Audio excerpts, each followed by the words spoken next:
listeners, and welcome to High Tea Mystique with your hosts, Kat. And I'm Tess. And Pam. In a world changing faster than the time it takes to brew a cup of tea, High Tea Mystique reminds you that no experience is too big or too small to teach us something about ourselves. So join us for a cup of tea as we steep into adulting, womanhood, independence, and more. The tea. Fuego. The tea is on fire. The tea is The hot. The tea is hot The tonight. tea is on fire. You know, It is so good. You really outdid yourself with this one. sometimes you just gotta listen to your heart, you know. And when the ancestors say add this, you just do it. You had it. And the smells, they guide you. Yes. Accept all of surprises. All of the surprises. Add the paprika. Do it. Paprika. Maybe not in this one. It's definitely that scene from Ratatouille when Remy's showing his brother Ah, all the flavors, and it's like a musical experience. That's what this tea is today. Yeah. beautiful. Emerald. Pow. Ratatouille is so pretty. It really is. I can rewatch The that movie and the dish. Mmm. I want to Dish try itself. the dish. Yeah, I've never had it. I want to try to make I don't it. think I've had it. Yeah. you should. Very labor intensive. If anyone could do it well, it would be Pam. No, I I couldn't mean- think of anyone else. all you need is a mandolin slicer. It feels Yeah, but very there's so much precise. assembly required as well, Yeah. Feels very precise. and you need a mouse. You need a rat tat tat tat I should have bought a rat Remy. patootie. rat patootie. Why did they I'm call it missing. ratatouille? It sounds like rat and patootie. Rat patootie? Rat They knew what patootie. they were doing. I know. Well, with the rat patootie and the ratatouille, you know, today we are filming this episode in a very rainy night. Lightning You know, outside. the lightning was a little crazy, a little scary. And I am definitely feeling the vibes for this episode, and we're probably getting a little bit early into spook season. But I think it's with good reason. So, if you haven't already noticed by our title, this episode we're going to be talking about magic. Magique. Magique. C'est magnifique. And you may have heard of us talk about magic in the past. If you haven't, you should check it out. We have previously talked about magic on this podcast before, and that one was more geared towards the childhood magic that we experienced, of course, in our childhood. But today, I wanted for us to kind of explore this idea of practical magic. And before we dive into that, as we were kind of talking about earlier, the little cuisine experience we had, tonight we were trying to figure out what kind of tea to drink, and we've been hankering on some golden milk tea, which will be featured probably very soon. But today, I had brought some loose leaf, I guess, ingredients. They're not really, they're teas, but they were just very much a single, like, you know, pouches of single ingredients. And then Kat had brought one, thinking so thoughtfully of me from the last time that I had mentioned I wanted to have a more fruitier drink to kind of celebrate the summertime. And so I kind of decided, you know what, let's just throw it all in a pot and mix it all together. And we smelled all of the teas before we did that, and they all smelled so good individually, and together it tastes just so amazing. So in case you were wondering what we're drinking for today's episode, we are having a blend of Kat's green tea lemon strawberry pre-mixed blend, along with some added individual ingredients from my own pantry.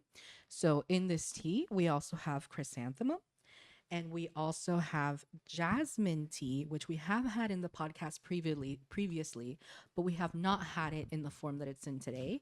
So I have just come back from a trip from Toronto, and when I went there, there was a Dutch bakery, and they kind of lured me in because they had these insane looking confections. They looked like logs. It looked like a Willy Wonka factory. And so I wanted to walk in.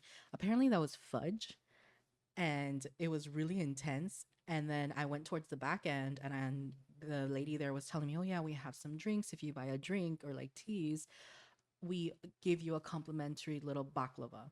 So I was like, "Okay, cool. I'll get some matcha tea latte." And then when I turn to my right, I see they just have a wall of like loose leaf teas and ingredients. And I was like, I need to get at least something.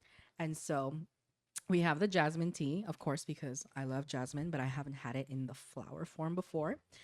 And in this tea, we also have some lemon balm. So for today's episode, it's going to be a little bit different. I have an encyclopedia of magical herbs that I brought with me that it kept staring at me as I was trying to figure out what tarot deck to use today. And I was like, you know what? Let's bring this in. I want to talk about magic. What better way to kind of introduce this idea than through the tea that we're going to be drinking? So, not all of the items that I mentioned in this tea are in this book, but I did want to at least read some of the ingredients and some of their magical effects so that we can all kind of learn together. Okay.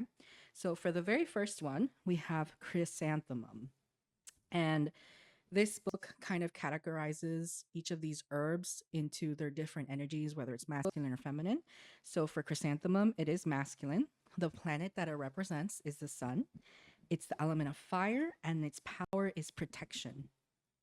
And some magical uses we learned tonight is that you can drink an infusion of chrysanthemums to be cured of drunkenness.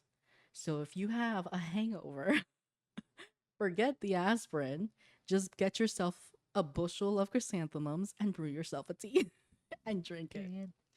And then a little fun magical side effect of or use of this is wearing the flowers protects against the wrath of the gods. And when grown in the garden, chrysanthemums protect it from evil spirits.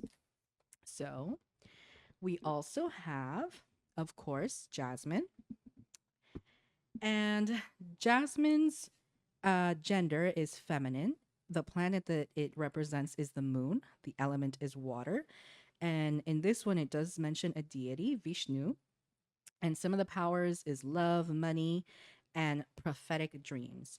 And some of the magical uses of flower says dried jasmine flowers, which is what we have in this one specifically, um, are added to sachets and other love mixtures. They will attract a spiritual as opposed to a physical love. The flowers will also draw wealth and money if carried, burned, or worn. Jasmine will also cause prophetic dreams if burned in the bedroom, and the flowers are smelled to induce sleep. And then we also have lemon, and this one's pretty long, so lemon, we got a lot on here. Lemon is feminine. It also aligns with the moon and the element of water, and some of the powers is longevity, purification, love, and friendship. Magical uses, lemon juice is mixed with water, and the resultant mixture is used to wash amulets, jewelry, and other magical objects which have been obtained secondhand. This wash ensures that all negative vibrations are cleansed from the object in question. The juice is also added to bath water at the time of the full moon for its purificatory powers. The dried flowers and peel are added to love sachets and mixtures, and the leaves are used in lust teas. A lemon tree grown from a seed which was taken from a lemon that you have consumed is a highly appropriate gift to a loved one, although admittedly this is a long process. Lemon pie served to a spouse will help strengthen fidelity, and a slice of fresh lemon placed beneath a visitor's chair ensures that your friendship will last. Obtain a green unripe lemon from a tree and obtain some color-headed pins. And for every, oh, okay, I guess this is just some things that you can do. I honestly think it's really interesting because then you hear the phrase, when life gives you lemons, you make lemonade, you know? So the amount of different powerful ways that you can use lemon, I had no idea you could use it for cleansing, but I feel like it makes sense with a lot of the clean, like homemade cleaning that you see. And then for the last herb that we have here is strawberry. This one is also feminine, And the planet that it represents is Venus, the element of water, and the deity is Freya. And powers that it's related to is love and luck. And then magical uses for strawberries is that they are served as a love food, and the leaves are carried for luck. Pregnant women may wish to carry a small packet of strawberry leaves to ease their pregnancy pains. So, that is a lot of magical information from our tea today. I know it's a little bit of a different twist. We hope that you guys enjoy that. Um, but yeah, so today's topic, we're going to be diving into practical magic. And one of the things that we kind of want to establish is what does that exactly mean?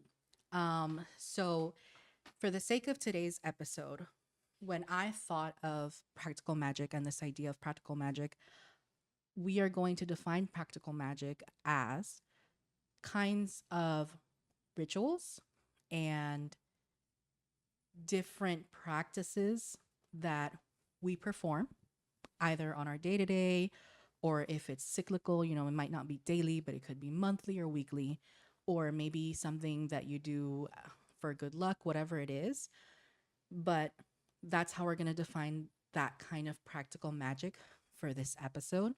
But before we dive into that, I do want us to kind of share our own perspectives on magic and what that looks like for us, just so that kind of helps give some clarity and insight into what are some of the practical magic that we use, right? So to start us off, I think, Kat, would you like to start us off? Yeah, sure. Yeah, I love our topic for today. I think it's honestly, I think it's long overdue that we get into this part of ourselves and our lives. I think we sprinkle it often. And so it's nice to be able to put a name to the things that we think are magical for us. And yeah, so I would say that it's very broad, this perspective of like what's magical for you and where you find it. I think that for me, I I find it in a lot of the smaller things in life. I think that for me, magic plays into my routine a lot and in things that I do every day because I look for it, you know, and I think that that's probably going to be the biggest thing that you'll hear from me during this episode is that it's a search, and I think it's because I have a never ending search in myself, you know, to find the meaning of why I'm here. You know, of always wanting to understand my purpose and always hoping that I'm living in my purpose and in what I should be living in this moment, you know, that it can be ever evolving and changing as I grow and learn. Uh, but that I'm always aiming for something. And so when I put my energy there, I'm always looking for affirmations from the universe telling me that I'm on the right path, you know. And so a lot of those things that I do every day that like trigger that response, you know, that I'm on the right path are what really feel magical to me. You know, moments of like the affirmation of a job well done, the affirmation of the things that you see, the uh this one is funny, the in nature, you know, identifying favorite things that you have in nature, right? Like identifying your favorite tree and every single time that you see it, like that feeling that it gives you. And I'm talking like not a type of tree. I'm talking like a specific tree, and it's that there's something about that one and the energy that it gives, right? That every single time you pass by it, it emits a feeling, right? And it's more than just the fact that this tree looks interesting to you. You know, it's also taking a step deeper to recognize that it has its own energy and it's offering something to you, you know, because you're the one gaining something from this emotion that you get every time you see this thing that's in your daily life, you know, because it's a part of your life and your cycle, and that's what makes it so unique.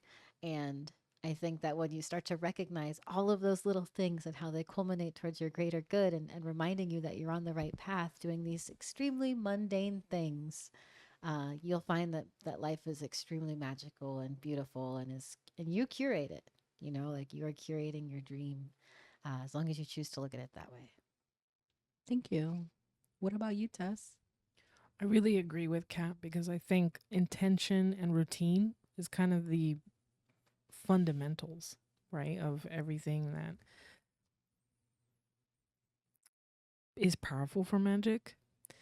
I think just to further kind of add on to Kat's definition, because it's part of my definition too. I think that when I am feeling angry about something, when I'm feeling really sad about something, when I'm feeling really happy about something, in my mind there's always this thing that is kind of marinating in it, thinking like, wow, I'm so happy this person's in my life. Oh, I'm so sad this is happening. I like, almost um fear is of course, a mix of emotions, anger and all these things, but it really marinates with me, and I think I've always let it do that. And of course, it has its downsides too. I'm sure everyone knows them, but I think, more than anything, I know this is who I am because I've always been very intentional and very routine like. So I know I'll always do this to myself, and I know I'll always really invest into what's going on around me, what or who is making me feel this way, and give it a lot of attention. Because even though there's really no, I think, magic to dispel or bring someone close to you that's very obvious or immediate, besides, again, like slow and methodical and intentional, things that you put into your everyday. It's never, this blast of lightning that you've cast and then all of a sudden the person you hate is gone. It's never that. But there is something that happens in my heart when someone hurts me and I'm like, oh, okay, now I've kind of cast my own protection spell that I'm starting today, right? And then I'm going to wound around me and I'm going to nurture and I'm going to be very intentional about. Um, yeah, and I think just to add another version of magic is, I think people are magic. I really do. I think that when you bond with someone for so long, there are things that are so intuitive that are kind of insane. There are so many times that I catch myself, I have a thought and the person that I'm with says it. And I'm like, yes. Or, I'll send a text to somebody and they'll tell me that's crazy. I was just thinking about that. Or I was just thinking about you. Yes. Yes. Because people bonds, like they are magic. I think, and I'm not saying that as a hallmark thing. I'm saying that as a very kind of an expansion of intentional routine, right? When you put that much time in somebody, energies change, right? Just like what Kat was saying about finding that tree, finding that totem. I think it's the same thing for people. When you find that girl, that guy, that they those people are just further expansions of intentional routine, you know, strong emotions that, you share with each other, and that's such a buildup. So that's my expansion, for this definition. I think that we kind of curated together. It's interesting because one of the things that I was almost curious to see if it was going to come up was if magic also looked like for you guys, or has looked in terms of in religious context, right? Or if that would even come in. But I kind of love the idea that humans, right? Humanity is such a huge element to how the both of you perceive magic and things that are magical.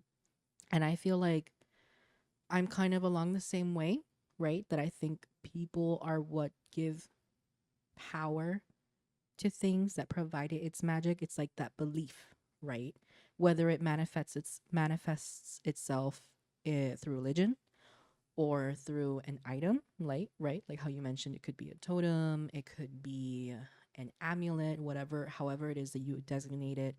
It could be something as simple as a tree, right? A specific tree, a specific, I don't know, animal that you always notice. And I feel like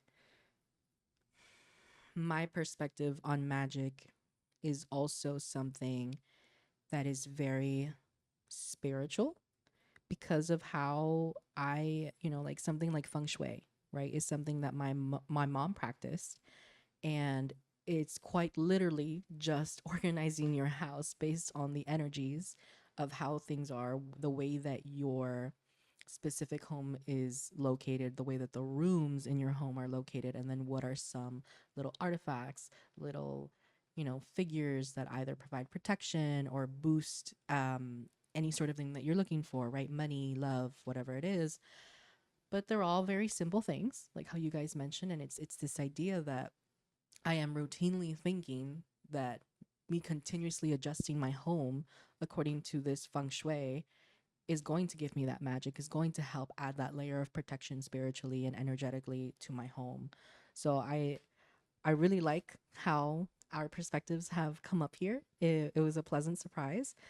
Um and I am curious to know for either of you if the way that media portrays magic, right? Like that fantastical aspect, do you still think that's very much in your personal perspective of how you view magic? Or is it something that's very separate?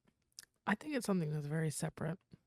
I think that is a tool to show young kids, like uh I guess another way of explaining it is it's an exaggeration to convey, uh like the real root message, right? Um which is funny because like the entirety of Harry Potter, we were talking about this before, is, fantastical magic, levitating, disappearing, reappearing, things like that.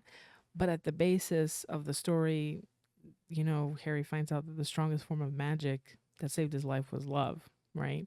So I feel like writing a story and not having those fantastical elements wouldn't be the same effect, right? The message wouldn't be the same. So that's why I think like those fantastical elements are definitely tools that are kind of exaggerated forms of, what people are doing so that, the simplicity of a message is more impactful, and that's just me from like a storytelling, storyteller perspective.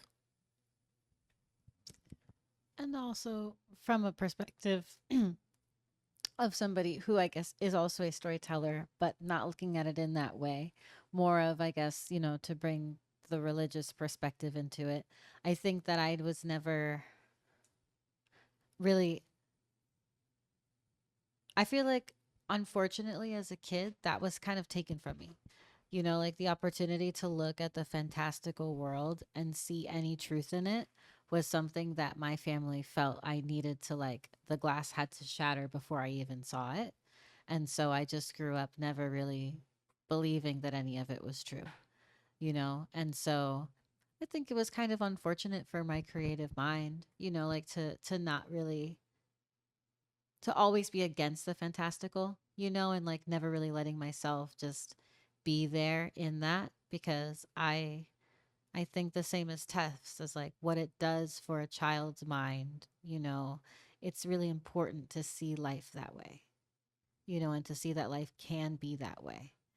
Because I think always in the moment, especially as a child, like there are so many things that are so magical about the first things that you do. And then when you reach that point as a child where like that's not happening as often anymore, I think that's when you fall in love with fantasy, because now you have something else, that can like elevate you and make you feel like life is bigger than it is. And so when you don't have that, then I guess that's the fear, right? Is like, well, is life magical enough? as it is. And then I guess the fear too of like parents and adults feeling like they can't create that in a child. The child has to want it themselves. And we don't prioritize like spirituality disconnected from faith. You know, like that's not something that we really advocate for, especially towards the youth. I think we actually discredit the youth a lot and say that they're not capable of that. Mhm. But it's like, well, if the youth is capable of imagining themselves in a completely separate world at that age, I think that there's a lot more that we don't give them credit for. Um, so yeah, I think that I did always separate the two. Um, but I also think that there's a lot of power, you know, in believing in that way. Kind of like the same concept of Santa Claus, you know, like there's a lot of power in the lessons of the reasons why you have to respect the people who created these stories, you know, like the people who wrote these tales and the people who, like the creative storytellers before these tales were even written down, you know, who created it and the reason as to why and how they knew they could grab your attention, you know, and like really ignite something in you to want to change or to want to be a better version of yourself because of this tale.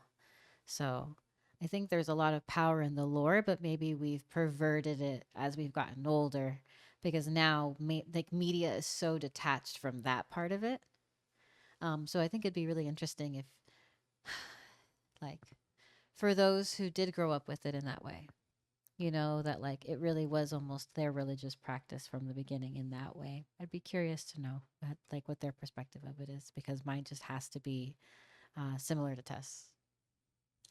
I mean, I feel like I was that person because of the fact that my family wasn't necessarily religious, right? They were a lot more into like the spiritual aspect of feng shui and stuff like that. And so I always grew up with stories that, or I guess, magical truths, right? Like, make sure you put the toilet seat down or the money's going to go down the toilet.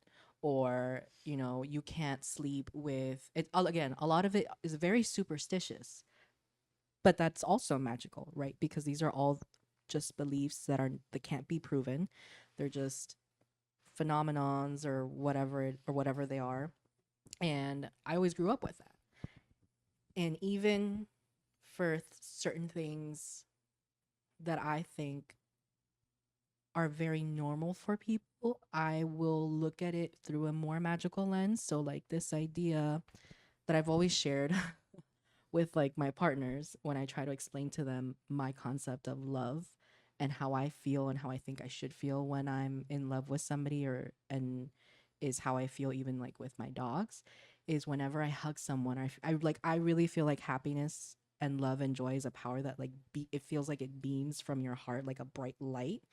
And I've even had these thoughts fairly recently, just from experiences that I've had recently, of this idea and the concept of how love, happiness, and joy, right? The good things really manifests itself as like a light, and some of the other things really are such a darkness. And how, and again, I think a lot of that is really, there will be, there's obviously a psychological aspect, right? And the mind is super powerful.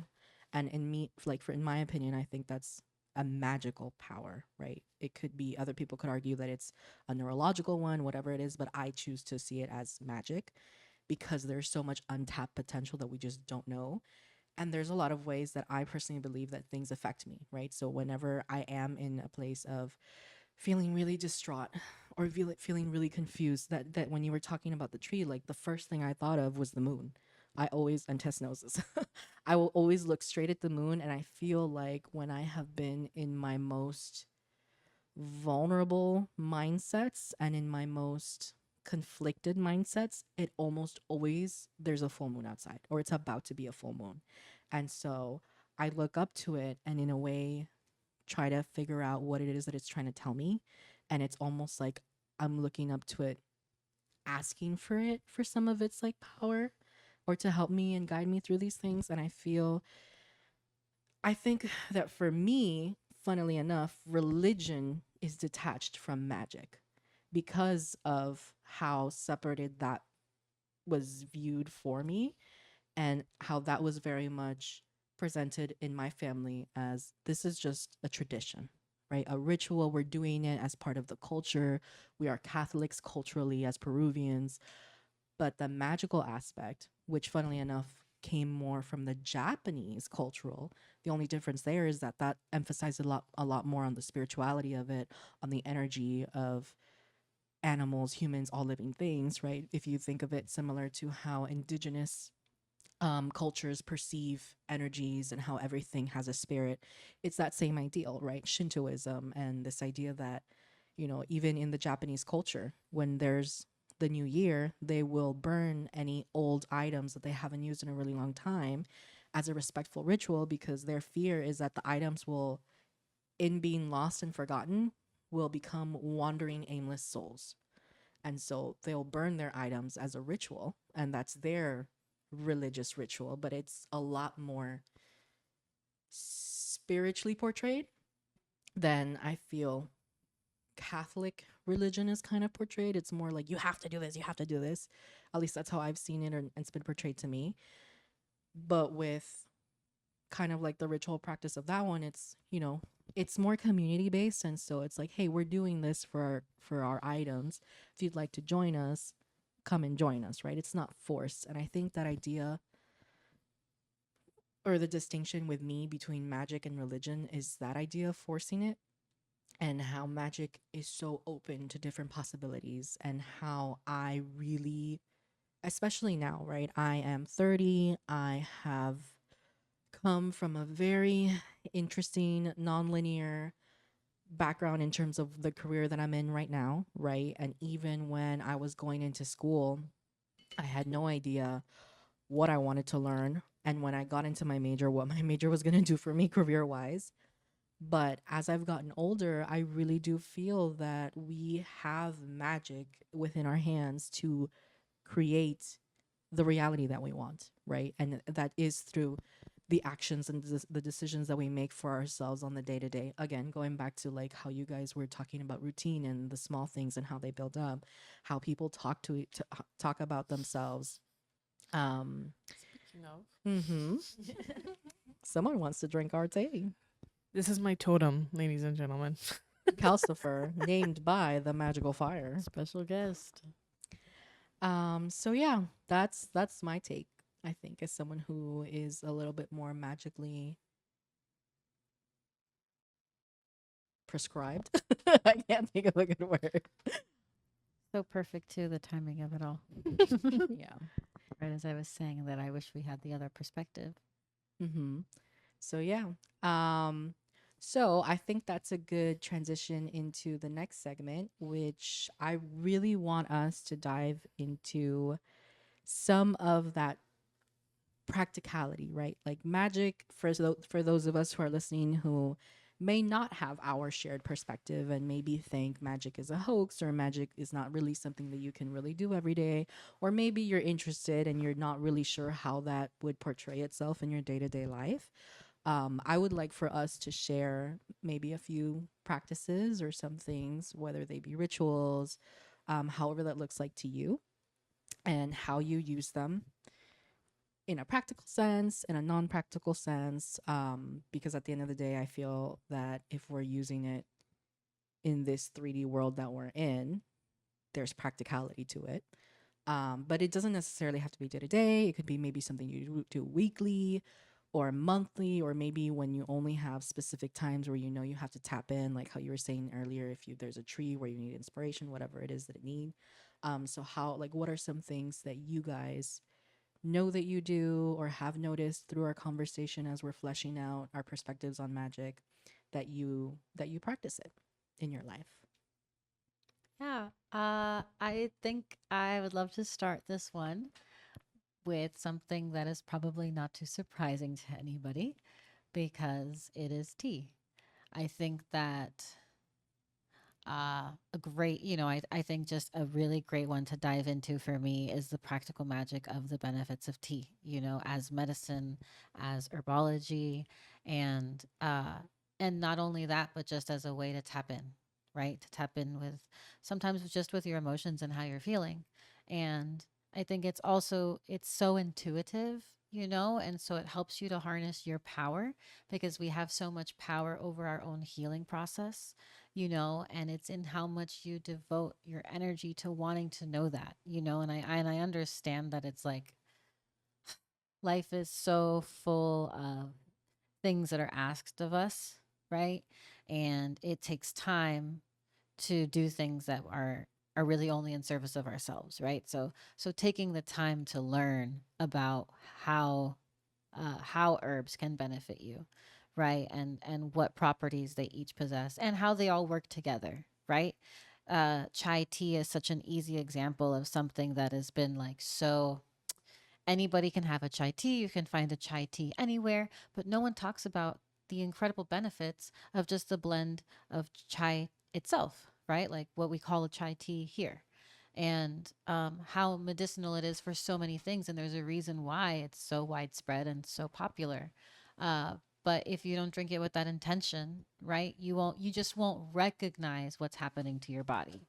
And I think it's important to give credit to the things that are altering you and making you better because that's the magic, and it's all inside of you, and it's like recognizing that spell binding and creating and casting things for yourselves is not as detached from like the stories that you've heard as you might think. It just looks different in real life unless you choose to put on those lenses for yourself.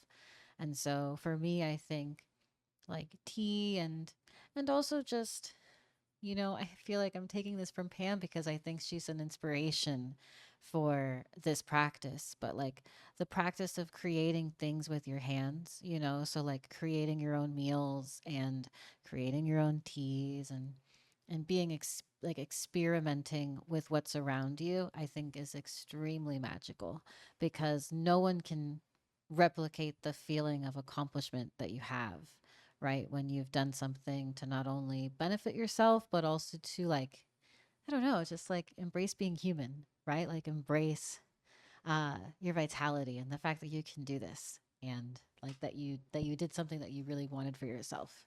Uh, I think that it's super underrated and coming from somebody who did like a year of meal preps, right? Like I've been doing this for a year of getting my meals delivered and I did it for so many reasons, right? One was just I felt like my life has been so busy and it's been nice to have that extra time and the appreciation that I have every time I get to enjoy a home cooked meal prepared by a friend, out of love, or the times that I make, set aside time for myself to do it.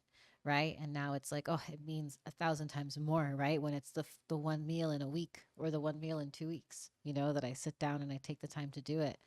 And I think that if I were to look at my day to day, it's those things, it's in deciding why I'm going to like blend, right? Like why I'm going to add turmeric, why I'm going to add bee pollen, why I'm going to add um, a touch of ashwagandha, or my tart cherry. Like there are reasons for all of these different little things, and they ruminate inside of my body to make me feel whole and complete.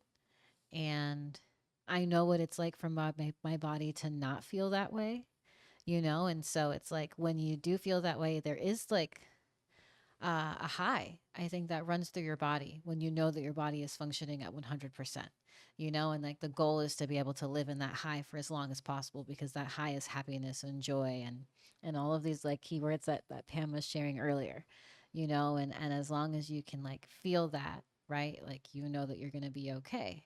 And I think life is getting to that as often as possible and believing that the chase is never over, like always finding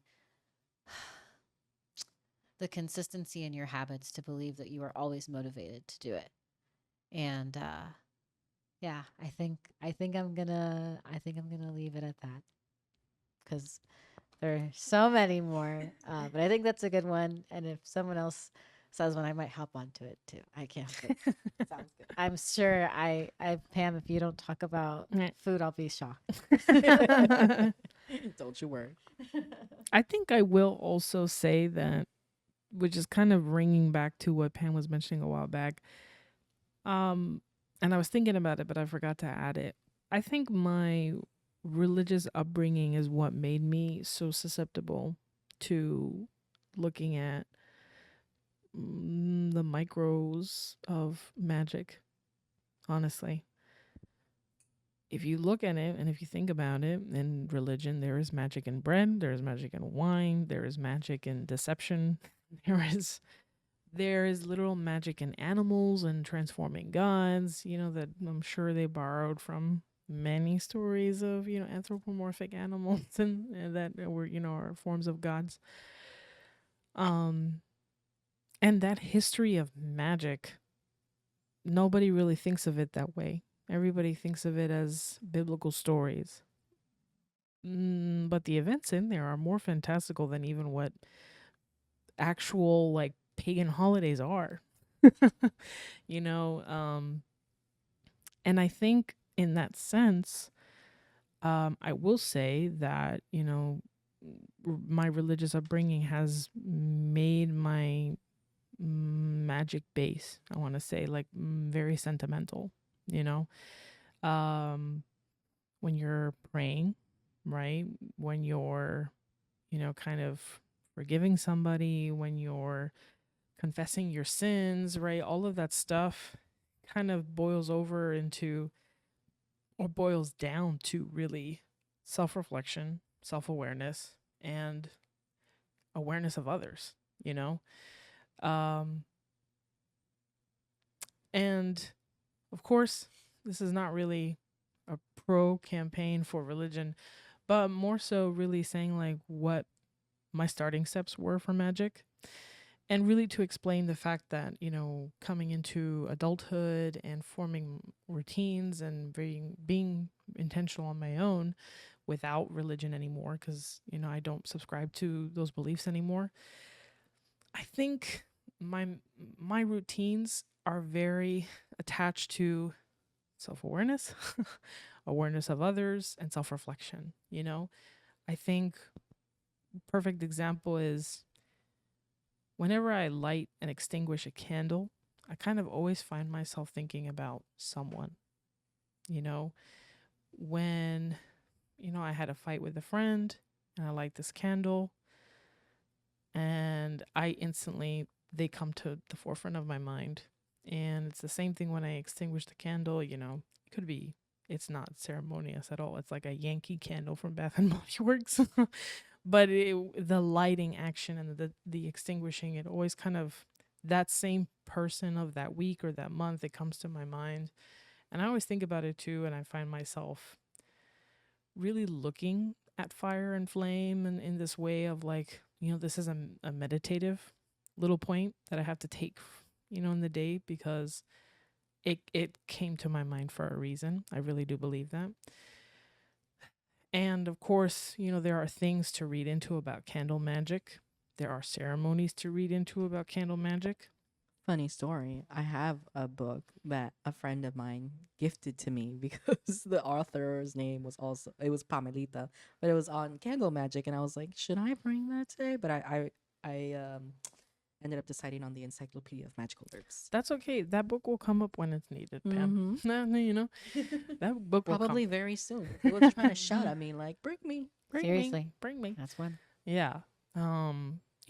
We've done like, on a very personal note, I've done, candle ceremonies before, and I feel that that was the first time that I actually put like a blueprint into what was happening in my head, very raw. And it translated into a way where, it's rope, it's candles, it's intention, it's letting go, it's forgiveness. That was that ceremony anyway. And I was like, I'm meant to do this, right? I'm leaning very much into this magic. Um, I prescribe to it. I really do. Um, Another form of magic I think I participate in, and again, it follows a lot of what I try and bring into the practice of magic, is crystals. Yes, I laugh sometimes because I totally love the meme and the internet kind of trope of the crystal girl, because it's true. Like I fully accept it. I love those women, you know. I I Oh I boy. I really don't think that they're wrong. The internet is right on this one. um I think it's funny though that like they kind of paint them as, overthinkers, women that kind of take any small sign as something, and then paint them to be like wrong, right? Because they're paying attention to small details. And I would much rather go with a small detail than just live life with a very broad stroke, you know? So I think that crystal girls are very valuable.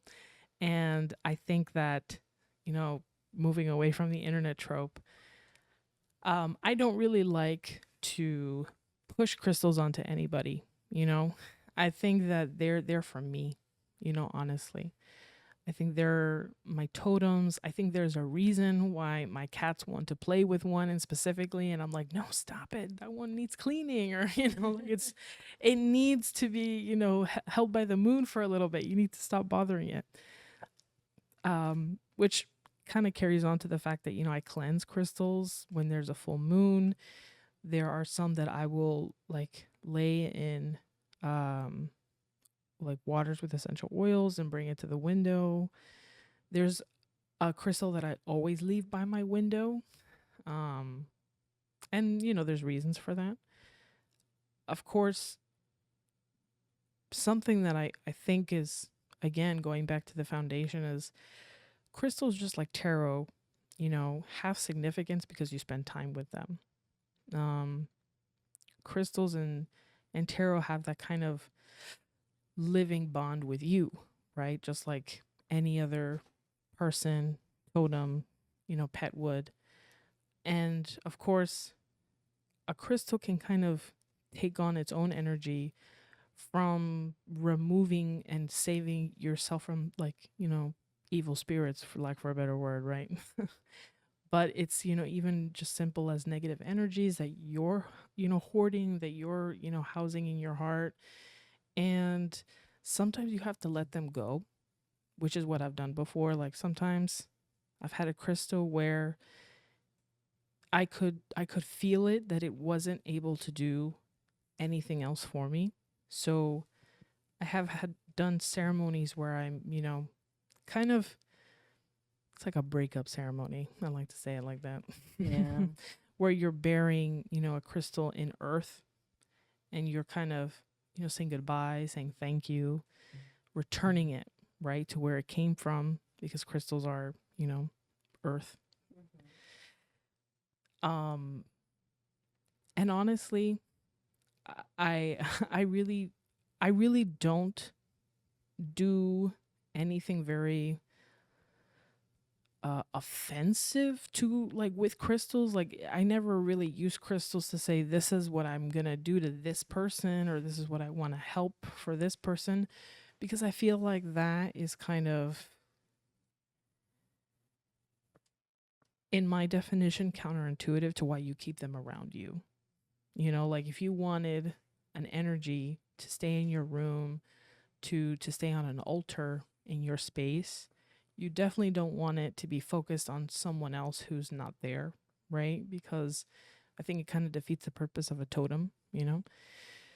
Um and I think, on another note of, I guess, crystals and magic and tarot, is that, something we haven't talked about is, like, tarot is a big part of magic, right? Tarots and crystals, like we've mentioned before, have magic because the users spend time with them and the users have intention with them.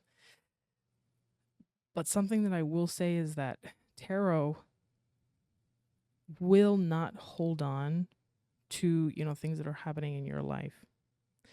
Crystals will, you know, and it's meant to, right? I think crystals do hold on to energy that really, like, overtook you in a moment in your life. It could be grief, it could be sadness, it can be happiness. And it's almost like an engine that doesn't know how to run on anything else but that.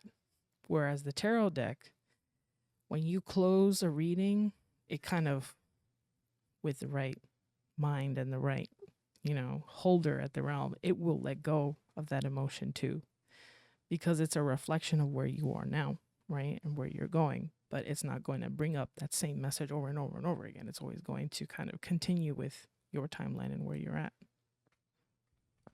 Yeah, I also want to add that just with tarot, I feel that in my experience with reading and receiving readings, tarot is very much with the energy that is current, right? Whether it be past energy, future energy, but it's the current energy of what it is that you're trying to understand.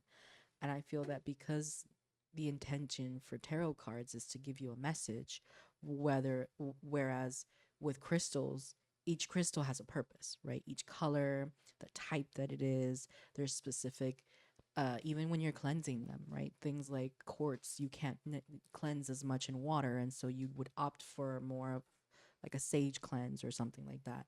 And so, because crystals are very particular in the kinds of power that they have, and it's very specific, I feel that's probably another reason why, they could keep that charge and keep that energy. Whereas tarot, the intent of it really is just to relay several messages.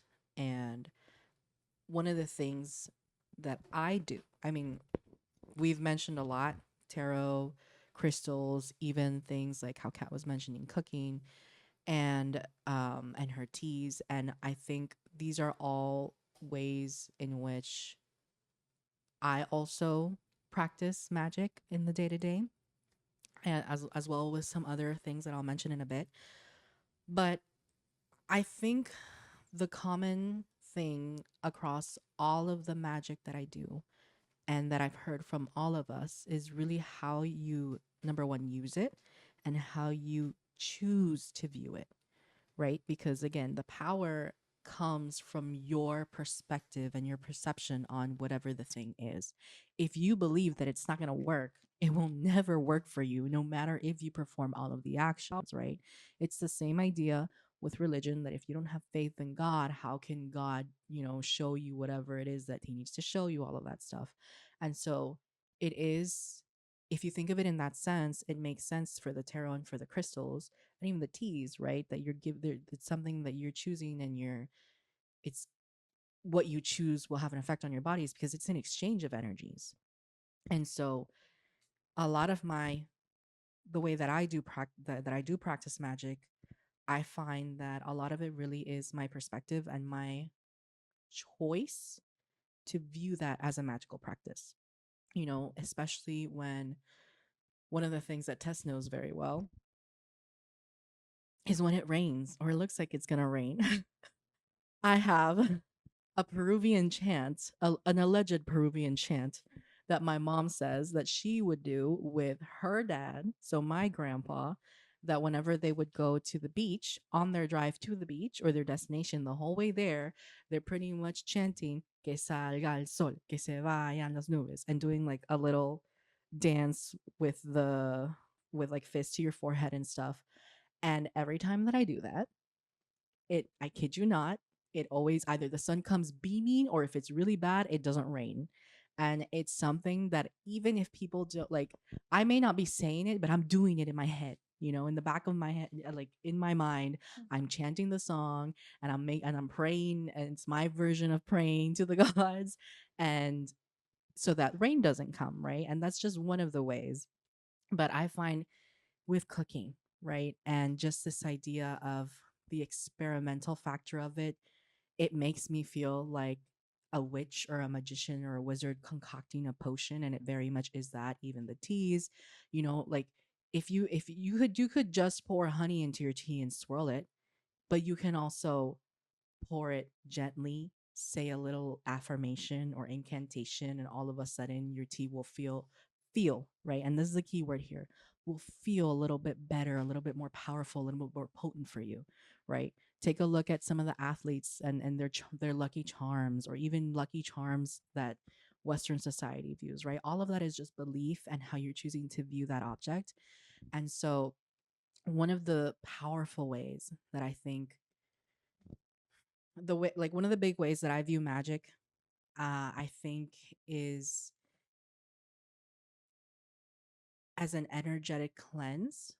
There are times where I'll feel very cathartic, very low, very depressed, and so I know I have to go outside. Right? I know I have to be outside. I have to feel the sun. I know that I'm a person that I need to feel, as much as I love the moon, I also love the sun. And I need to feel the sun's rays on my skin and the energy that I receive from the sun.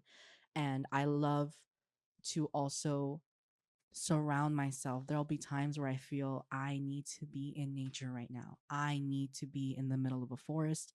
I need to be in the middle of the ocean. When I went to go to the West Coast, I got to see the Pacific Ocean for the first time.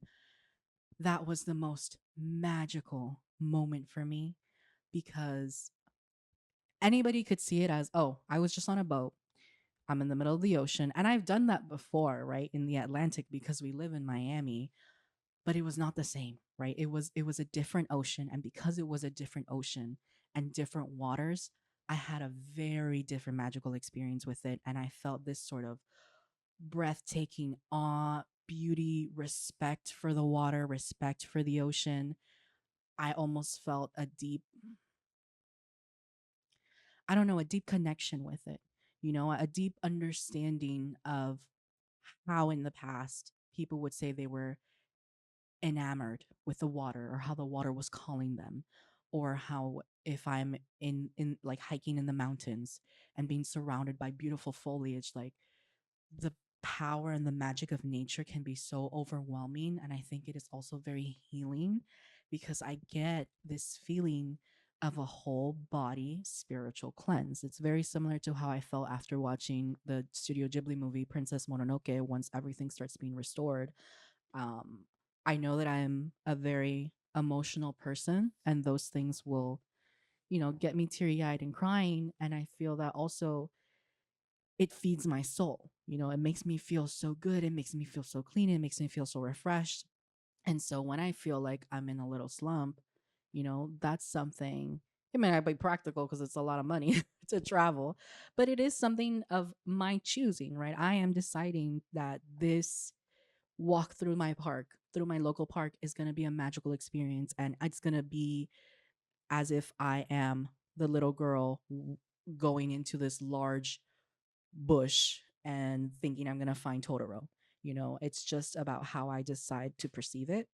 And because I was allowed to see a lot of those magical movies, right? I'm thinking Fern Gully, I'm thinking a whole lot more. Um I choose to find magic in everything, and one of the things that I always try to do, and it's funny because I had a conversation today about this with an old coworker of mine, that one of the things that I'm striving to do as an aunt, right, to a 4-year old and now a year and I don't know how many months, 1 month year old, is to be that magical person in their life, right? And be that aunt who they think might be a witch or might have some magic up her sleeve. And one of my proudest moments with my nephew was when he told me in Spanish, like, "Oh yeah, that's magic, you're magic."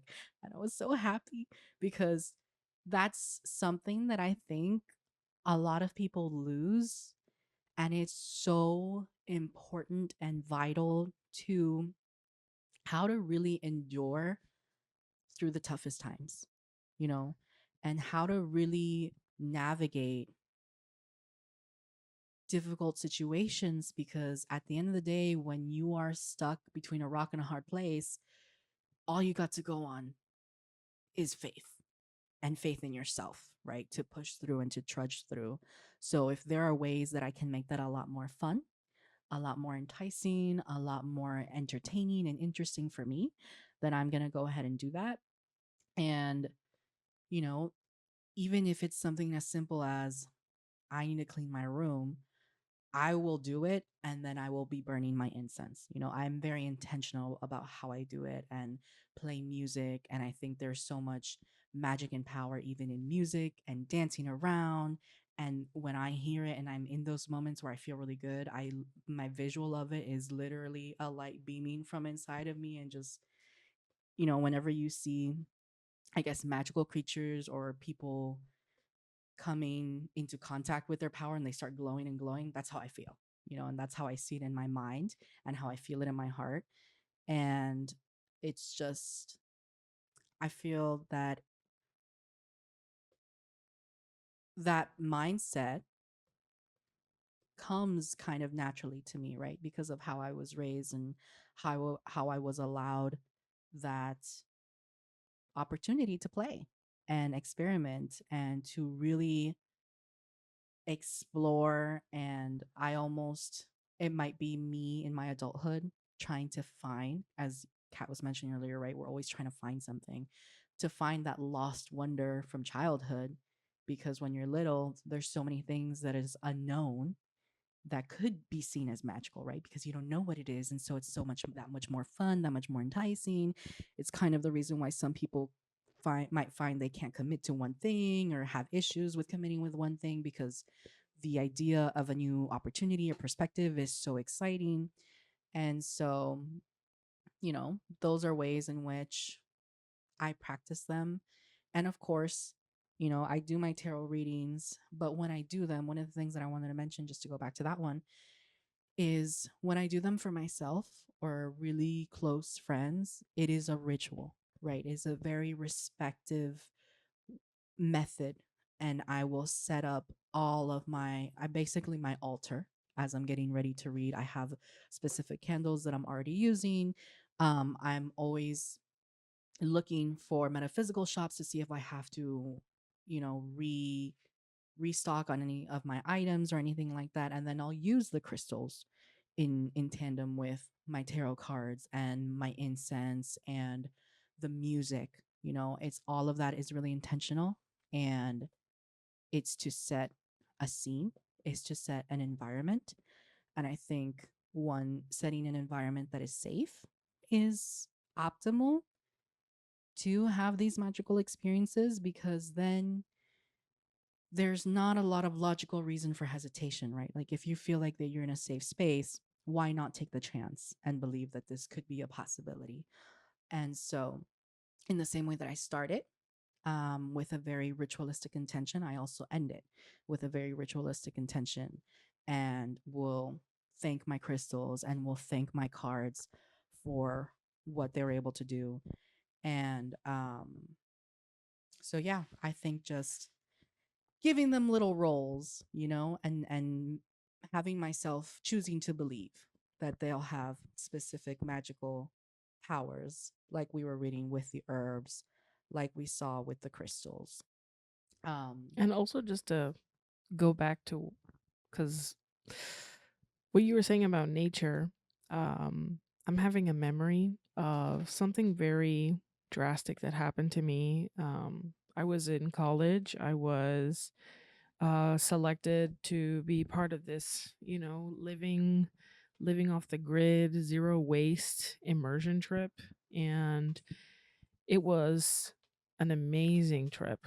Honestly, it taught me so much. It definitely connected me much more strongly to the spirituality and nature without these people ever really thinking about that. They were just telling us information and facts and context of what is going on, and the world of mountain care, of land preservation. And this place was in Tennessee. It was called Narrow Ridge. um I really recommend that anybody who can stay there, because it is a phenomenal experience. And part of the trip that they do this with college students is they take us to Kentucky, because it's very close to the border of Kentucky, that part of Tennessee. And we went to a strip mining area. And that process was probably some of the most, sorry, I'm laughing because my cat is definitely harassing Pam.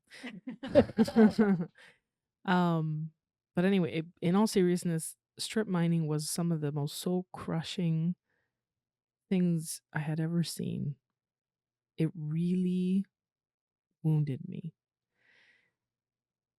We sat at the top of what would have been a mountain, and it turned into basically like 100 feet less and just like a rounded off top that you could tell was carved by the very wagons that strip the mountain and kind of go back and forth on it.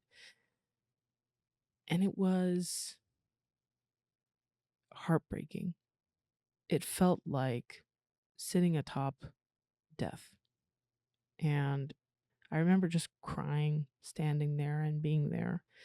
And a lot of the other students who, they were just like me, all very different people. We were not people that, were environmental scientist majors or anything, but we all felt that. We all felt such drastic loss and pain. And of course, a lot of it was felt within the context of, what's happening to Kentucky in that part of the world. Because it's not just mountain, it's also people that it's affecting. It's pollutants that are in the air and literally poisoning people when they're strip mining. But I think it was so obvious that what's happening is quite literally reflected on that mountaintop, or what was that mountaintop. Sitting there and looking out, and all you saw were other mountains being shaved off. And it was so painful. Like you felt it in your bones, like someone was carving off your bones. That's what it felt like sitting in that moment. Which is sad because it's kind of the opposite effect of what, Fern Gully, Princess Mononoke, and regenerative nature brings.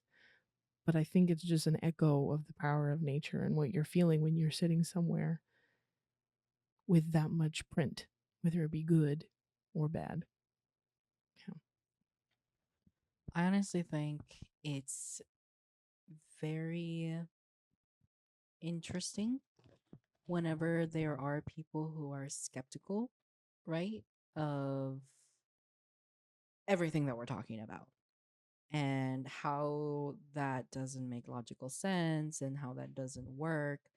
And I mean,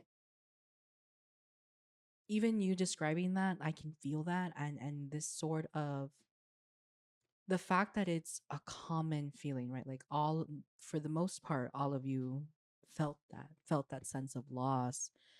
And it's kind of interesting because you could also see that as that's nature crying, and how magical is that to be able to hear the cries of nature and hear her mourn over what's happened in this section of hers. Um, but I think it's important to remember the restorative power of nature and how, at the end of the day, everything that we do, nature will fight back tooth and nail. And what's most important, I feel, in a lot of what we were talking about is that attention to detail. It's when people say nature speaks to those who are really listening, or when people say um, the universe or God or whatever is talking to you, you just have to be able to pay attention and see in all of the ways in which it's speaking to you. And I think that that's true because part of that magic is also awareness. And so the society that we live in now is literally built to focus on profit. And in order to focus on profit, you have to be focused on consumption. And to consume, you have to be ignorant about all the things that revolve into getting you this product for you to consume. So, like strip mining, that is results literally of a resource that is being stripped down from Mother Nature and overly exploited just to meet the demand of consumers, you know?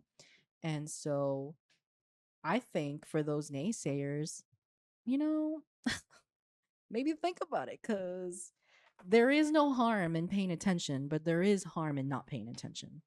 And so if there's no harm, why not just take it into consideration and explore that idea and that thought? Because at the end of the day, nature is what sustains us, and her power is what sustains humanity. So if we don't respect that, and I think if you just don't respect magic in general, it will come back in a very negative light. And one of the ways that I'll add in to this last tidbit of how I see magic too is karma, right? I truly believe that energetically, whatever you do and your intentions will come back, right? And there is a belief in, I want to say, mm, in the magical realm, in the metaphysical, that whatever is evil, if you decide to do something bad to somebody, don't be surprised if it comes back threefold, right? I think the rule is like the threefold rule or something like that. Not everybody who practices magic believes that. There is a large portion that does. And it's just the idea, again, of being a good person, and the idea that malintentions will have repercussions, and don't think, I think most importantly, that you are above that and the law of nature and the law of magic.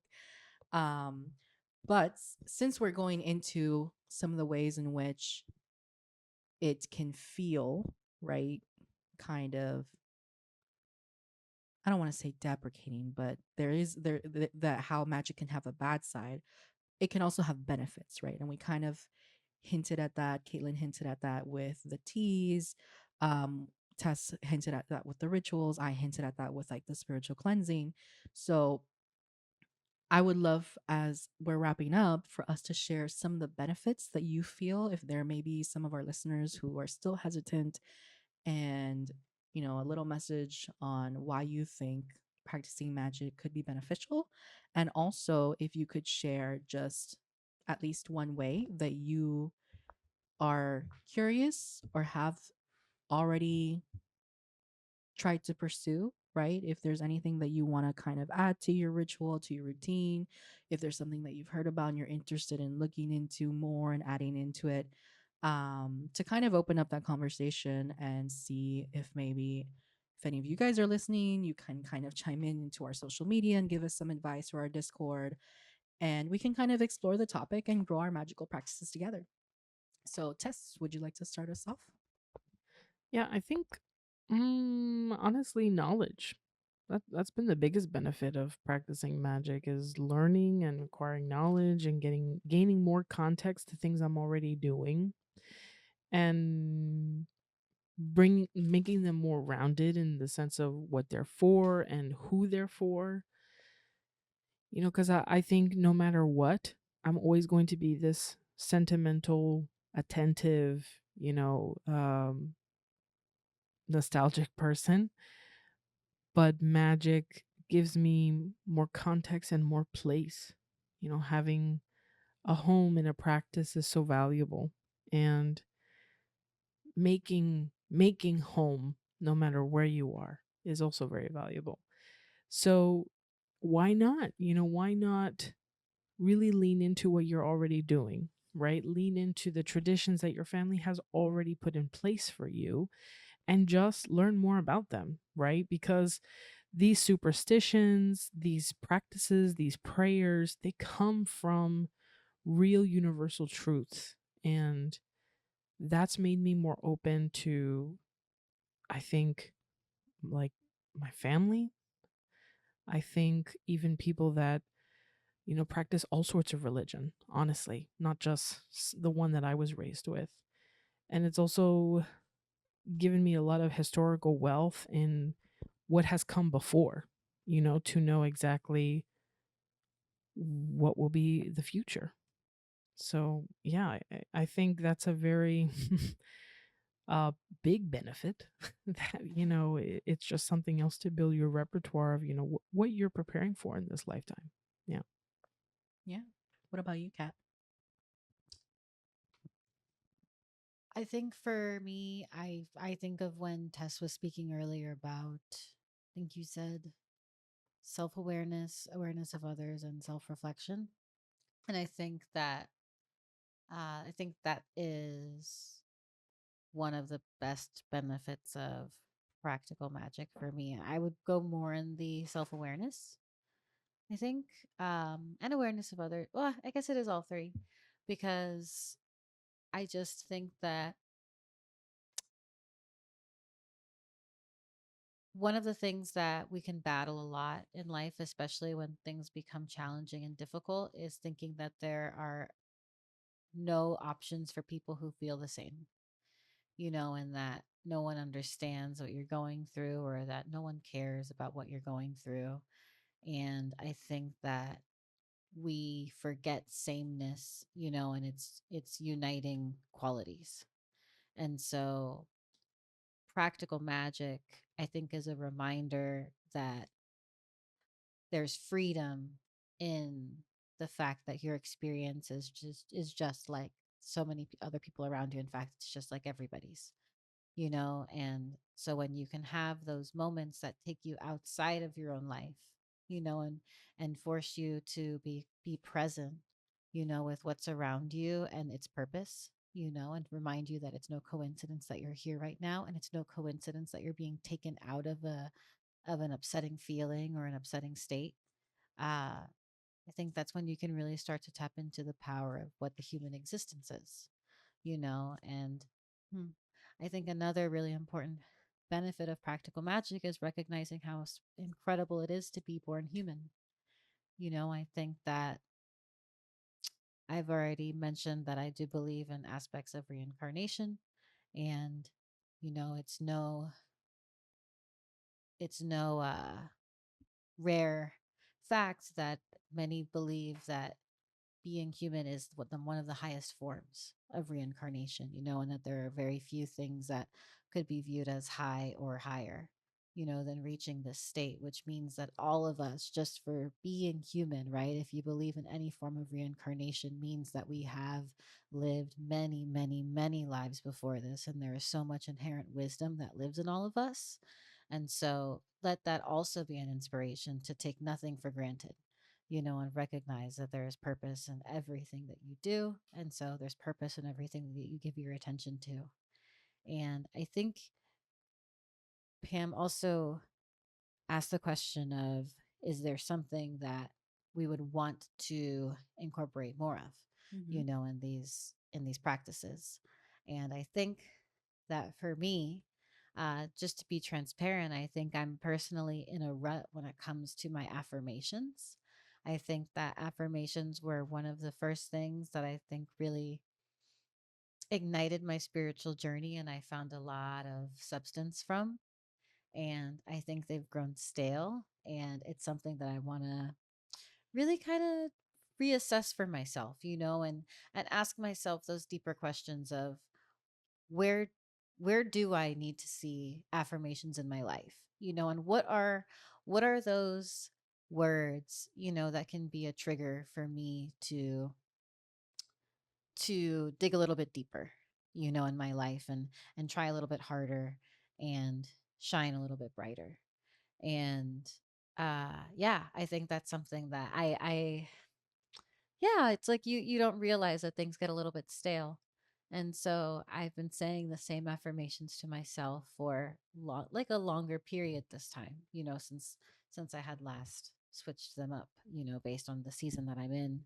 And I think it's because you get caught up in a lot of other things that life has to offer, and they might be good things, but you have to remember the things that ground you, and center you. And that was definitely a practice that really, really gave me a lot of, I guess, self fulfillment. And so I'm realizing that I've been lacking that as of late. You know, I'm so happy with your transparency, right? Because that's something, I know we have this podcast and I know that we call ourselves High Tea Mystique. And so it's really easy to assume that we all are very mystical and lead such spiritualistic lives. And there's always the perception, right, of the people that you see in media. And so, We're all crystal girls. We are. and so, We are. yeah, I love that you mentioned that staleness because, even in us doing this podcast and talking about these things, that doesn't necessarily mean that it's something that we automatically sustain, right? it's an active choice that you have to make. And I've had I've had seasons of even my tarot and my crystals that that that practice has been a little bit stale. But I've definitely recognized that it's because I've allowed other things to take over in my life and distract me. And for me, environment is everything, And so I was very heavily into that in a moment of time when the world shut down. So I had all the time in the world to invest and really have sacred time for this practice. Whereas now, not as much, right?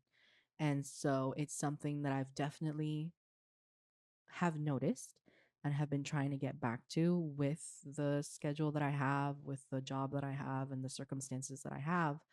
Um, but that doesn't necessarily mean that it's not impossible to get back to that place, right? And that's kind of how I view the benefit. It's a little bit of a blend of all of you, of all of the things that you guys have said.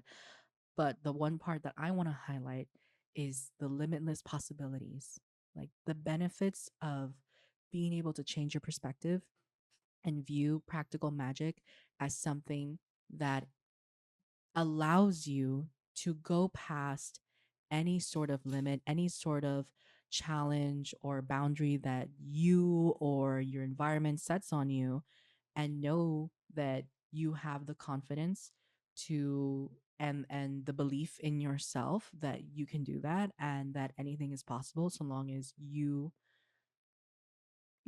so long as you will it.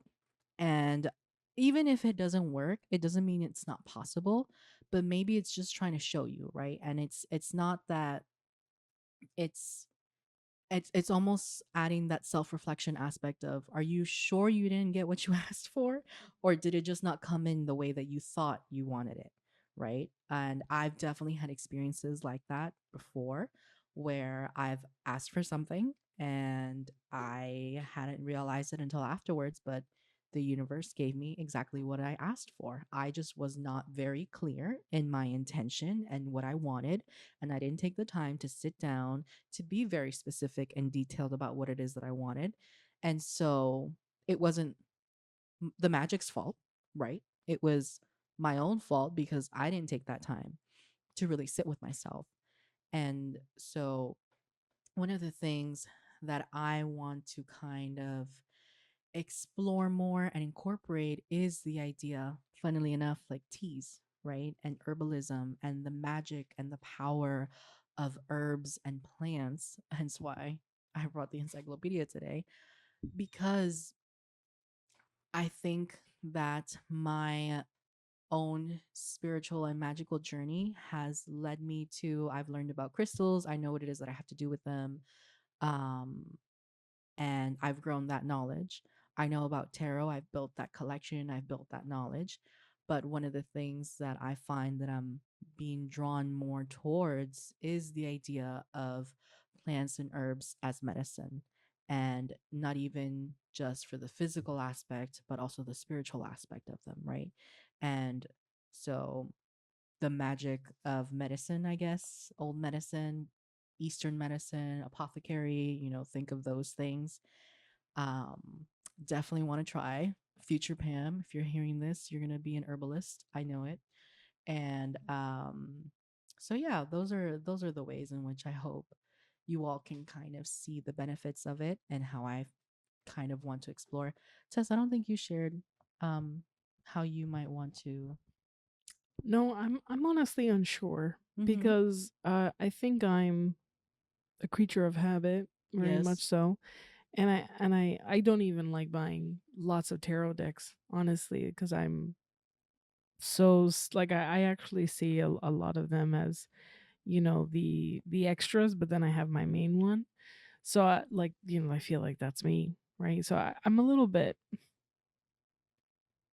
not skeptical, but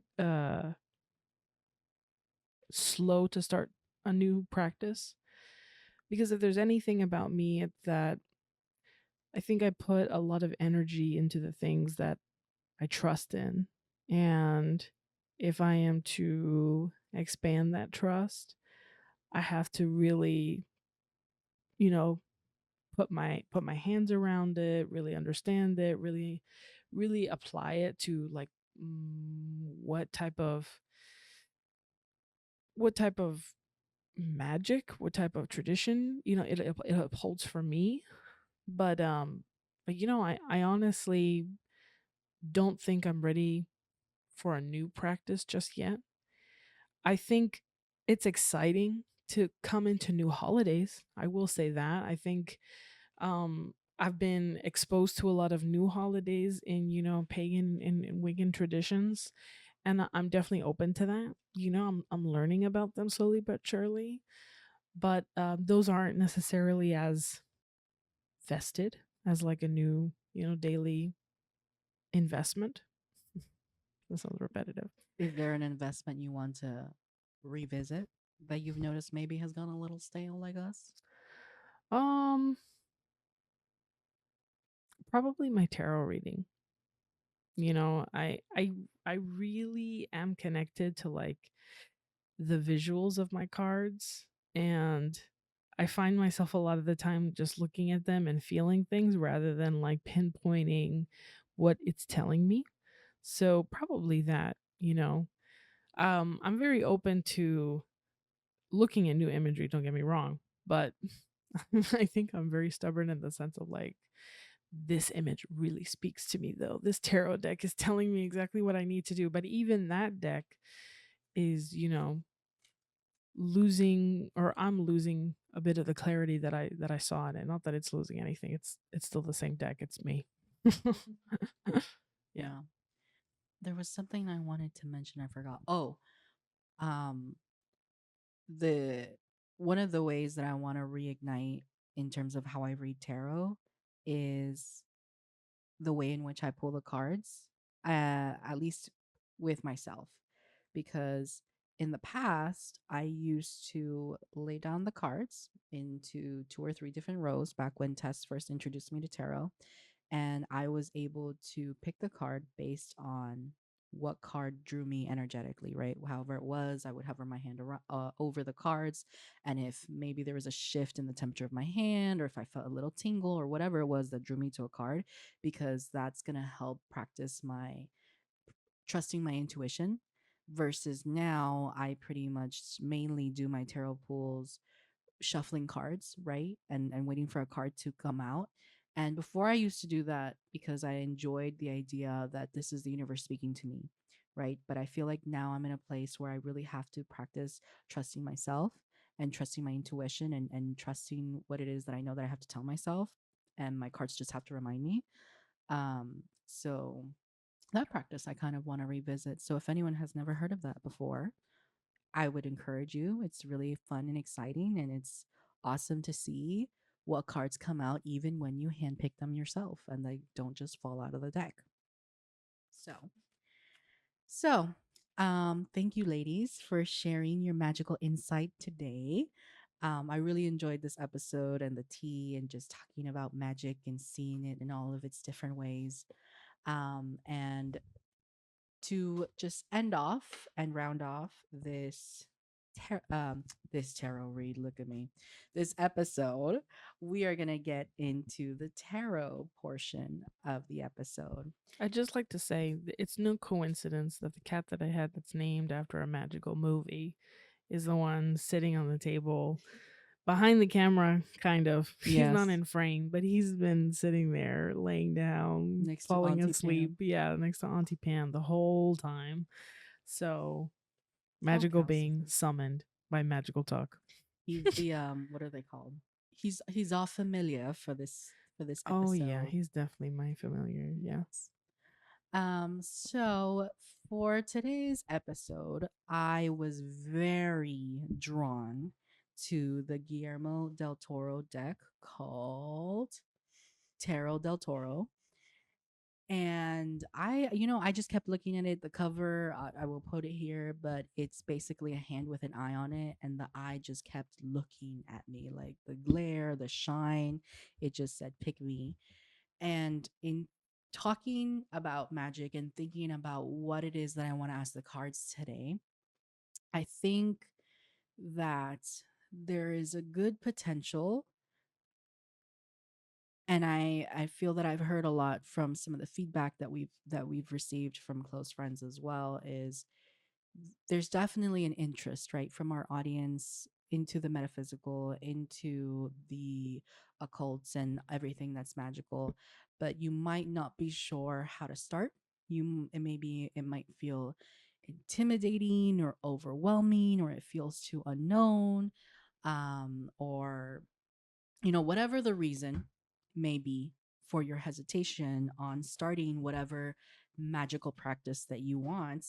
um I want to ask the cards for whatever advice they might have on how you can start that pursuit, because I feel that even though I am asking it of magic, the concept is still how to get yourself started on something that seems almost impossible, right? So what is something that we might have to look at? What are some of the things that we would need to notice, or any messages that the cards want to give us today?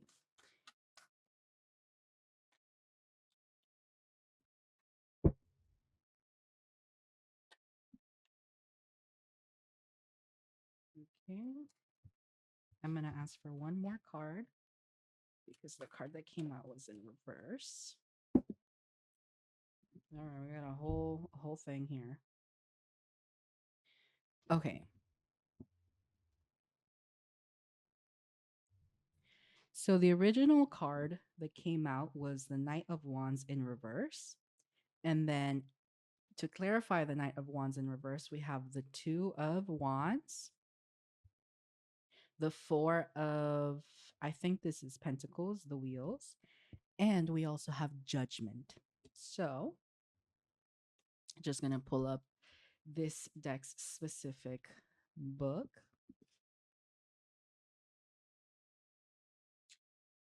So, for the Knight of Wands, it says, air warmed by fire, the summer breeze. We could say that the activity and dynamism of air prevails over the transformative capacity of fire. It speaks of inspirational power and the ability to help. When inverted, it indicates the dispersion of energies, likely due to an excess of aims and interests. We find here an insect and a fairy, which are one and the same in Pan's labyrinth. And then for the Two of Wands,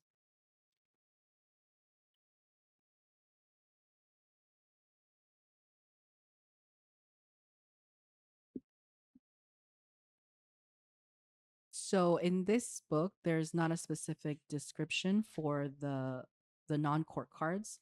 So for overall numerical values of, oh wait, is this?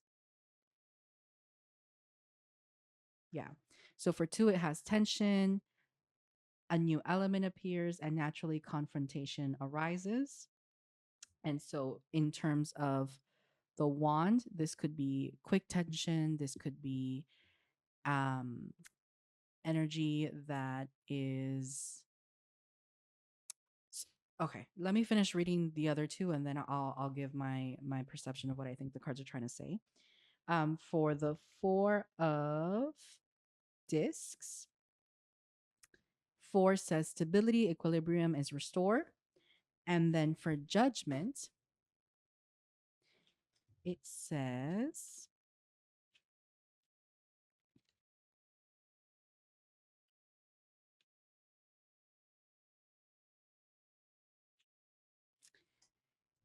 in Guillermo's work, we find terrible threats rising from the afterlife, from other dimensions, from government offices, or even from the heart of the forests of our imagination. But perhaps the most powerful apocalyptic image in his filmography is the enormous rusty bomb stuck in the middle of the orphanage yard in The Devil's Backbone. That image is a clear indicator of impending trial in the film. And in Terro del Toro, it replaces the usual angel who plays the trumpet of the apocalypse. At the bottom, according to the traditional representation, the dead arise in an attitude of prayer. This card refers to a very specific situation, a time for evaluation. It indicates that the moment has come to review our plans as well as our objectives and habits. It does not offer the inevitable renewal of card Oh, I don't know which one that is. 13.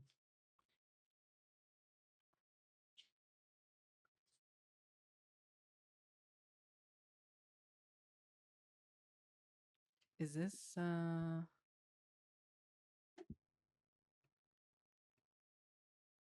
death? Does that look like a death? Yeah. Death from Hellboy. So, um it does not offer the inevitable renewal of of the death card or warn of the unexpected catastrophe of the tower.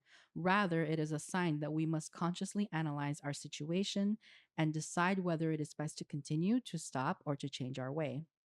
Along with the fool, it means we need to drop acquired yokes. With justice, it brings an acquired verdict. It is benevolent with the empress or severe with the hierophant. If the tower appears, the sentence will be a shock. Proximity of the death card implies our everyday world, family, work, friends can be annihilated if we judge severely. With the devil, we may be judged by others. Judgment combines happily with temperance, which balances and moderates the verdict, and with the high priestess and the star, which can provide respectively wisdom and a set of bright references. Inverted, judgment turns into condemnation, and her verdict, whether it comes from us or from others, can be harsh and adverse. We do not want the hermit or the hanged around, for they would realize that sentence in the form of isolation or incapacity. And then a quote that they have here is, "This is what the beginning of the end of the world will look like." So, what does that mean for us, all of it together? Um, so, with the Knight of Wands in reverse and what came up with the Knight of Wands, I think that one of the things that can help us when we're trying to figure out how to practice more magic or how to do the impossible, right? What was very common here is this idea of discernment in terms of, is this really right for you? Right? Like taking that moment to pause, to reassess, to reflect. A lot of what we have been talking about right towards the end in terms of what we think are the benefits of magic. Um, and just the idea that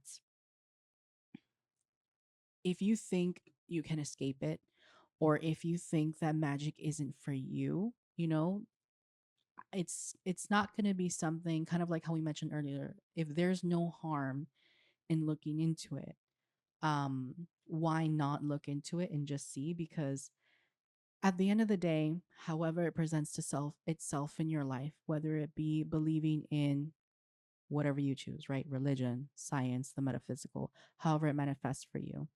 I think what's important is this idea that to do the impossible, there has to be a transformation, right? Judgment, it feels so final and it feels so imminent, right? The picture that it's describing, the scene that the movie is from, it's essentially, instead of an angel, it's a bomb.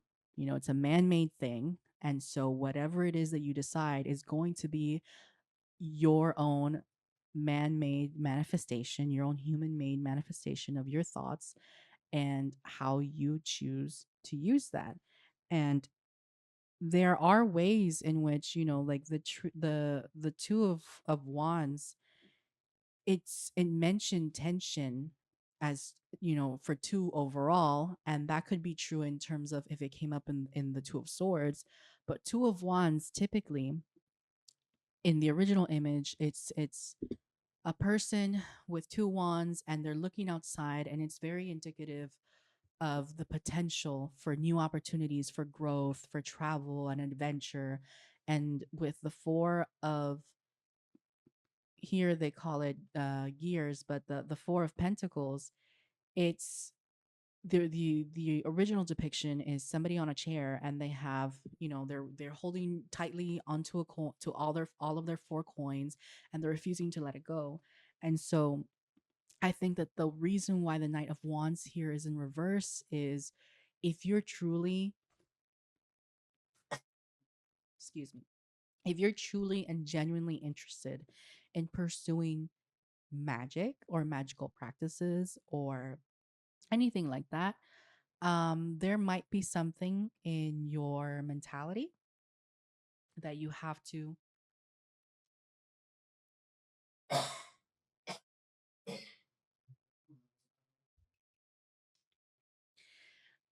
there's something in your mentality, in the way that you view things, in the way that you view the magical, that has to change. Your perspective has to open up, and there has to be a self realization in yourself of what that is exactly going to mean to you, right? And as we've kind of heard, all of us, we have our own unique perspective. We have our own unique thought on what we think would be the benefits, and we even have differences in the ways in which we want to expand and explore how we would do magic. And so there is no right or wrong answer so long as it's the one that you are choosing with your heart and your mind. Because one of the things that I remember from the Knight of Wands, it's almost this idea of having too many options, right? When it's in reverse, you're not, it says here, it indicates the dispersion of energies due to an excess of aims and interests. So maybe you think you want to do all of it, and that's great. But to do the impossible, you have to take baby steps. And so you have to really figure out and prioritize what is going to be the most important thing for you, what is going to be the most effective, what is going to be the one that you're really going to be able to put your investment in of time, of energy. Because if you don't take that time to sit down and kind of like how I mentioned earlier, right? Flesh out and be specific about what it is that you're looking for, what you're hoping to receive from starting to practice magic, then it can get haywire, right? It can get kind of crazy when you think of scenes in movies when magic is involved. If they don't really know how to follow the rules or they haven't thoroughly read how this spell works, there are ways in which it can backfire. It might not come out exactly the same. Even right in Harry Potter, he says an incantation with a slight accent or slightly differently and is a completely different new place. And so it's really important to be very intentional with whatever it is that you decide to do and whatever it is that you decide to pursue. Um, and if you don't, right, whatever it is that you do or do not decide to do, the magic will respond whether you like it or not. And I think that's why this judgment card is here. Um, it potentially could be something that can have a huge impact in your life, you know? And even though in the picture there is a sort of bomb missile looking thing, there's also a white, it could be interpreted as smoke or just a decorative laurel. But to me, I almost see it as kind of like a silver lining, right? This idea that it could be bad, it could be good, but at the end of the day, it has to be something that you decide. And if you're not even paying attention or looking up like these people at the bottom, that shit's gonna crash and burn, you know. And whatever it is that you originally thought you wanted, it's not gonna come out exactly as you thought because you didn't take the time to figure out, is this really right for me? Is the way in which I'm looking into it really right for me? Am I looking to this for the right reasons? Am I looking at this selfishly? Am I looking at this to try to do some harm, right? Because if you are, you might have to reassess and reevaluate and really take a step back and look at yourself and why am I looking for this as a solution to do ill will or to cause somebody harm? You know, what else is there? What else is living there that is making me be this kind of person? And so, you know, as Tess and I have mentioned, it is important in anything that you do. And for us, it shows up in tarot, right? And in the crystals. And for Kat in her teas, that you decide and really take a look at, is this going to be good for me? Right? For Tess, she understands that it takes time for her develop something different, or it's a lot of energy that she's intentionally putting into one deck. For me, it's about the ritual and making sure that I thank my cards before and after, and when I'm doing a really deep and intense read, to have my full ritual set up.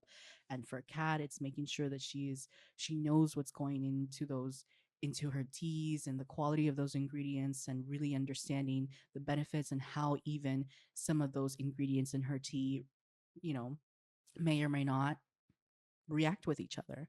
And so if you're not looking at all of that and all of those specific details and really thinking, right, how we've said before, self-reflecting, self-evaluating, why am I looking to pursue this?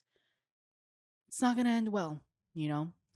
So if you do take the time, I think, as with anything, it's going to be possible and it'll be a beautiful manifestation.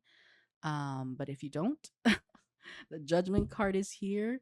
And at the end of the day, if you think that you can escape the that you'll be the one that is who lives above the law of nature and magic and all that is, oh, you're gonna get a rude awakening. I can tell you that much. But that is pretty much what the cards have to say for us today. Is there anything that you guys would you like to add or noticed?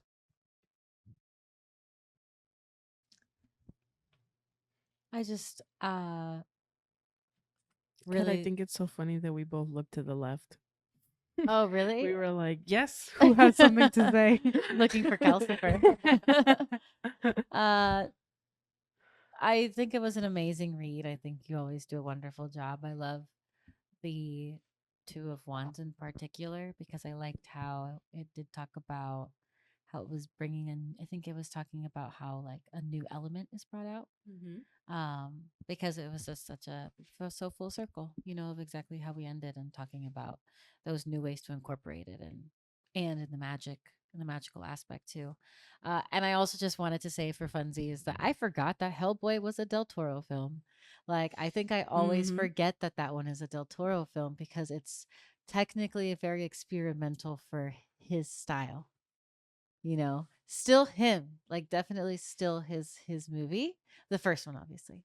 uh but yeah, I just forget. So like seeing the death card and then you saying Death from Hellboy, I was like, oh, that's right, that was his movie. But yeah, that's my 2 cents. Yeah, I love that the judgment was such a nuclear bomb in its depiction, because it's kind of the I don't want to say a warning, but definitely a road sign. Well, yeah, a road sign, right? Like, you know, that you're probably gonna pass this up, right? If you don't pay attention, that it's right on your left, it's coming up, right? Um, and I think it's a good depiction from this deck to kind of show that this is something to be attentive of, because sure, you can drive right past it, but what amount of possibility, what amount of insight, what amount of value did you just drive by, right? That could possibly, make a nuclear bomb a little bit softer. Yeah. And be respective of those signs. They're there for a Road reason. signs, yeah, for sure. Well, thank you, ladies, for joining today in this episode. Shout out to Calcifer. You had your little moment of stardom. We love that. Hmm. We gave that perfect Step spice. aside, David Letterman. There's And our always next cats. guest. Yeah. Yes. There's always cats features when you're recording in this location. Yeah. Well, we hope that this episode really inspires you all to take your first step into magic if you haven't already, or inspire you to reignite, maybe something stale of practical magic in your life. And if no one else has anything left to say, I think that'll be it and we'll close off the episode. So we hope you have a good day, morning, evening, commute. We know it sucks, but make the best of it. Thanks for bringing And us along for the ride. Thank you. yeah.